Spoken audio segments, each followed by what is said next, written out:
Olha que interessante, pessoal. Olha lá. Lembra, para mim, quando eu comecei fazendo estágio na academia 20 anos atrás, o que que acontece? Ombro é uma coisa só, né? Mas o que que é ombro? Ah, ombro. Você faz exercício de ombro, se você faz supino é peito, já não é mais ombro, né? Mas enfim, e aí hoje a gente tem mais difundido esse conhecimento cinesiológico, né? Que a gente precisa, para movimentar o braço, uma integridade dessas articulações todas, né? Que, que fazem parte do complexo articular do ombro.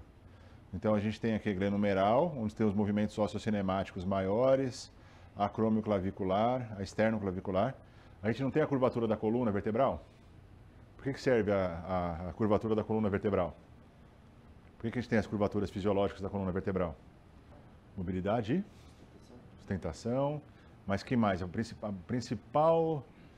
das principais funções de a gente ter as curvaturas da coluna vertebral e a gente falar ali como um mantra, mantenha as curvaturas preservadas da coluna vertebral na execução do exercício. Por que existe essa afirmação? Hã? Estabilidade também, mas absorção de impacto, dissipação de carga, tá?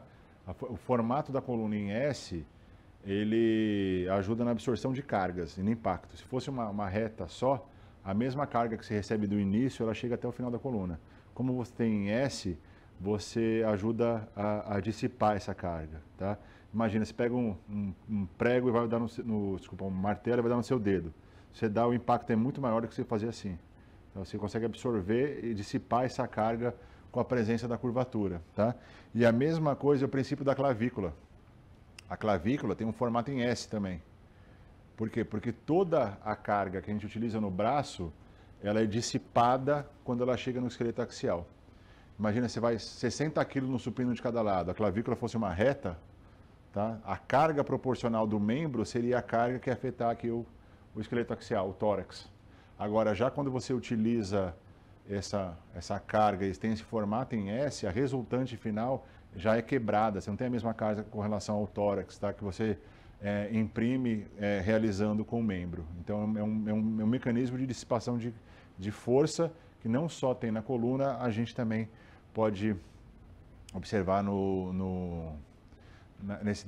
na presença da clavícula, por exemplo, tá? Clavícula, no ponto de vista, a vista anterior, ela é um pouquinho inclinada, tá? Ela não é reta. Se a pessoa tem clavícula reta, a gente fala que ela tem uma depressão de ombros. Geralmente a escápula é baixada. A escápula, ela é um pouquinho inclinada. A clavícula, se a gente pensar num plano totalmente aqui horizontal, ela é cerca de 15 graus inclinada, a posição dela. Tá? Se a pessoa tem uma inclinação muito grande da clavícula, o que pode ser? Uma tensão excessiva de trapézio. Tá?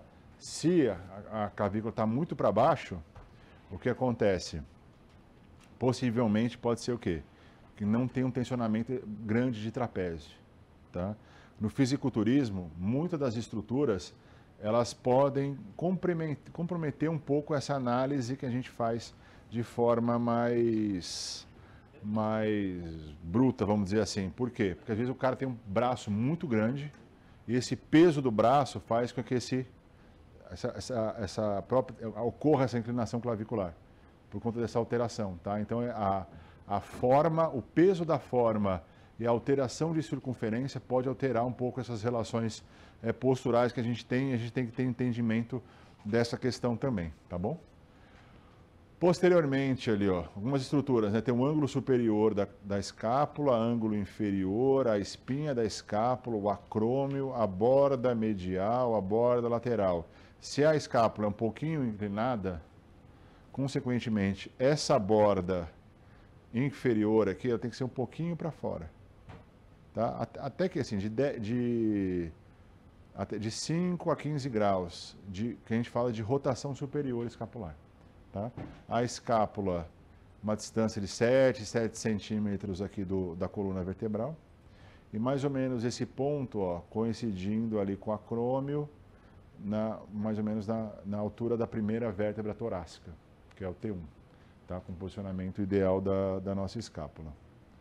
E olha que interessante, a aula de biomecânica, né? Cada um Isso é uma composição vetorial. Então isso mostra a ação muscular de cada músculo que utiliza na estabilização escapular de uma forma quando a escápula está em neutro. Tá? Então o que a gente consegue ver? Isso aqui nada mais é do que tipo, se você pegar e riscar o ponto de origem e inserção do romboide. Tá? Então o romboide aqui tem a inserção, a origem, né, no bordo medial escapular e se insere na coluna vertebral. Quando eu faço contração, a coluna que vai em encontro da escápula ou a escápula que vai em encontro da coluna? Quando contrai o romboide. A estrutura menos pesada ou menos fixa vai em direção a mais pesada ou a mais fixa. Tá? Então a escápula vai de acordo com a coluna. Na aula de biomecânica, a gente vê o quê? Que o romboide, nessa posição, essa seta ela é feita na direção das fibras do romboide. Então eu vou e faço uma seta de acordo de quem vai movimentar em contração. A parte mais leve vai em direção à mais pesada. E o que acontece? A gente observa que a gente faz uma composição vetorial.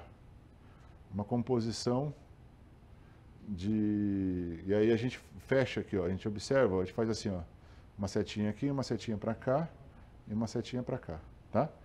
Aí eu sei que o romboide, ele eleva isso aqui, a escápula, ele tem um potencial. Isso aqui, a flechinha é a magnitude. Quanto maior a flechinha, ele consegue fazer mais força, vamos dizer assim, numa direção específica. Então o romboide, eu vi que ele eleva a escápula, mas ele é muito mais, traz a escápula para dentro nesse sentido.